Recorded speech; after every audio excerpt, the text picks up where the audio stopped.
Hello to you everyone. Now, before we move on, in this video we will mainly discuss the historical place of Abrha Castle. But of course, for further comprehension of to whom this history mainly belongs and why is it useful, we had to specify other details of the interlinked history. Now, here are some of the topics that we will briefly discuss consecutively. And if you're interested in one, then you may go ahead and skip into the timestamp shown below. First point, Mekelle, which Abrha Castle is found in. Similarly, if you'd perhaps like to know about Yohannes, who is a king at the time, that would be our second point. And finally, we will proceed to the main topic of our video, dejazmach and his castle. You might be asking yourself on why we picked this place and title to discuss. Well, our response to that would be, it is the closest historical place to where we live in. Mekelle. Formerly, the capital of Abrha in Tigray is today the capital city of Tigray National Regional State. It's located around 780 kilometers north of the Ethiopian capital Addis Ababa, with an elevation of 2,354 or 7,395 feet above the sea level. Mekelle is believed to have evolved from the 13th century hamlet called mekelle, later Medhanyalam, becoming a town of the early 19th century, when Rasul Deselassie Venderta made Hintalo his seat power. In the region of Mekelle, 40 kilometers to the north, his recreational center.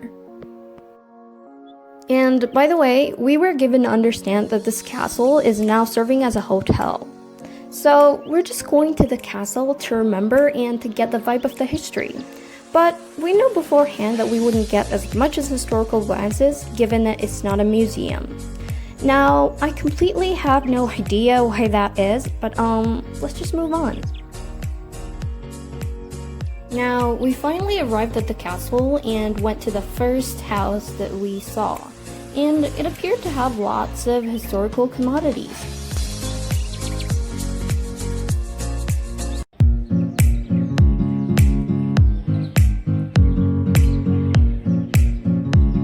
Okay, so, sorry guys, I had to clear my throat.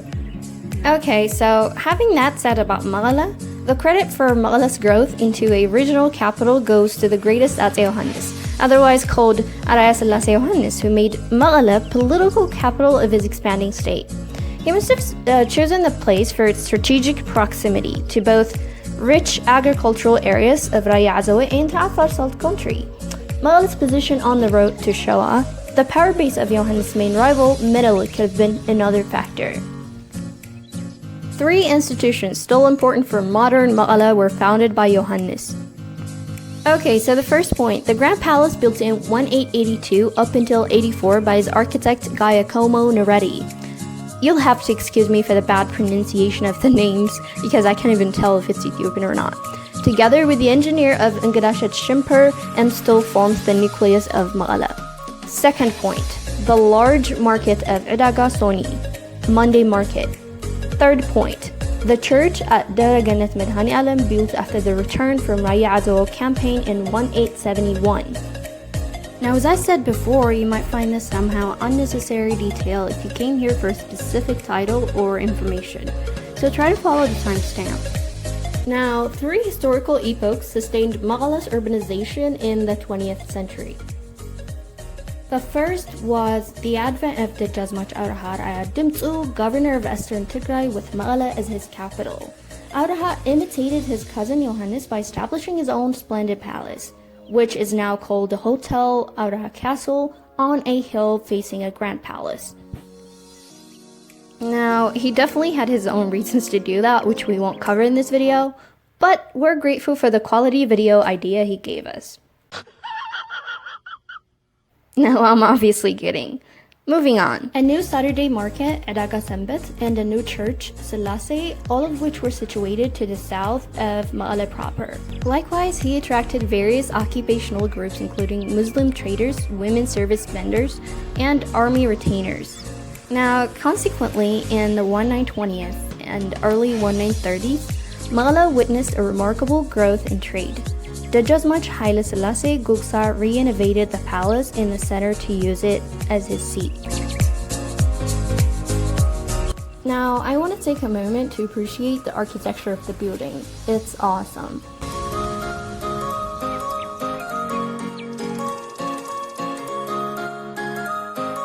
After heading up to the main building of the palace, we just had some coffee, because it was a hotel and there wasn't pretty much anything we could do at the time.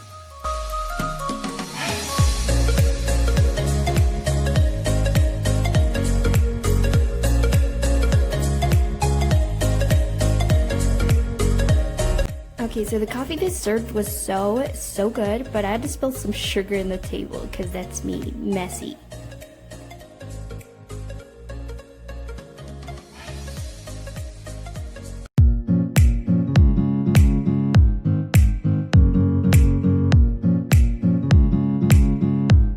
Hello, people watching this video.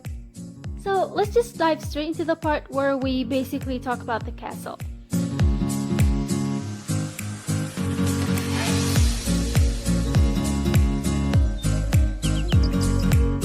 Dejazmach Abreha Ar'aya Dinsu constructed his second castle on a hill about 1 kilometer to the south of Emperor Yohannes' palace.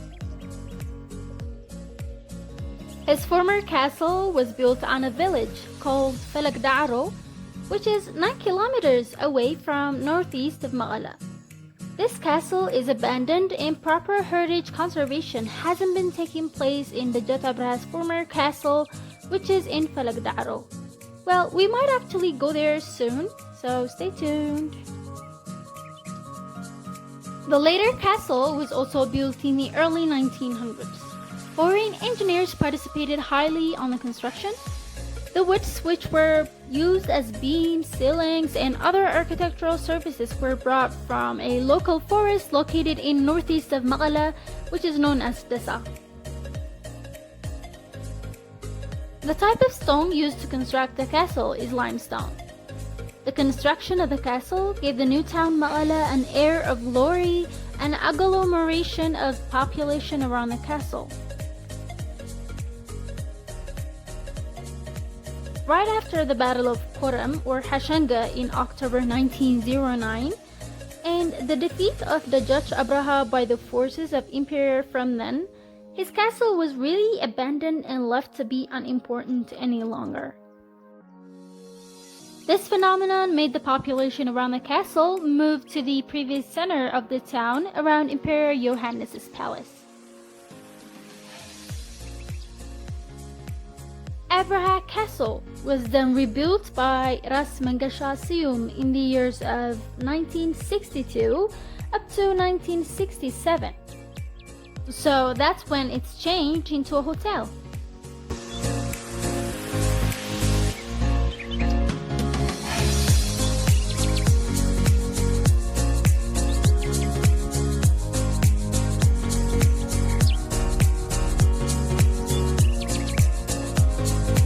After Emperor Haile Selassie, the hotel was used as a guest house for the kings and noble houses, just like other hotels, for example, Yaha Hotel in Axum.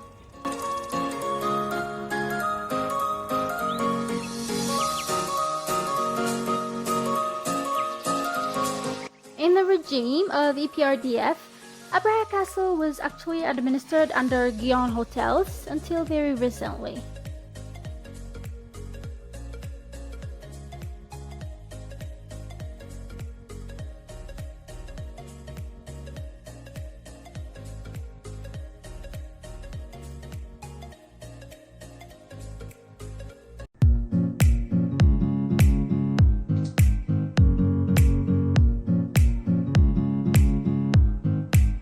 This stunning castle is facing towards Emperor Yohannes' castle so that they would visually communicate. During the past trials of urban design in previous master plans, Italian urban designers wanted to connect both the castles with a linear street, but this failed at some point, making them build blocks right in between them. If some of you who have been to Mekelle have noticed, landmarks in the city are mostly built on hill. For example, the Martyrs Monument, Johannes' castle, but the site of Abrha castle was flat formerly, but made to be a hill by the residents' efforts, and is visible from many parts of Mekelle. Tigray Cultural and Tourism Bureau had open bidding to sell Abrha Castle Hotel to redevelopers. The hotel currently has 24 rooms and 2 small restaurants. One serves traditional Ethiopian food and the other offers European cuisine. The buyer was expected to preserve an old castle in the hotel, while at the same time building a new hotel which would have as many as 300 international standard rooms, a swimming pool, and a parking. The 60,000 square meter Abrha Castle will be a 4 or 5-star hotel. The winner of the bid is expected to complete the construction in 4 years. So, Sur Construction, which is one of Timit's or Effort's huge company, won this bidding. A group of architects and designers have designed the site, which we expect the construction to begin soon. And I hope it will be a great recreational and other service giver for Mekelle's community.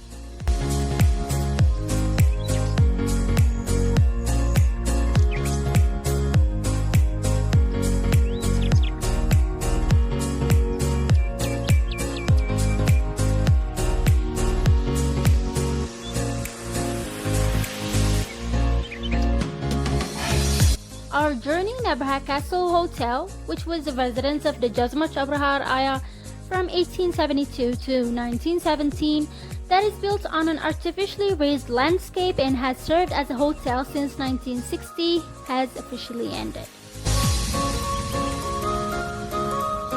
So you guys, we're gonna be expecting you to write things you liked about this castle in the comment section, and if you heard mistaken information, comment it down below. Give it a thumbs up if you like it, and yes, don't forget to subscribe and share our videos with your friends. Stay safe and see you next time.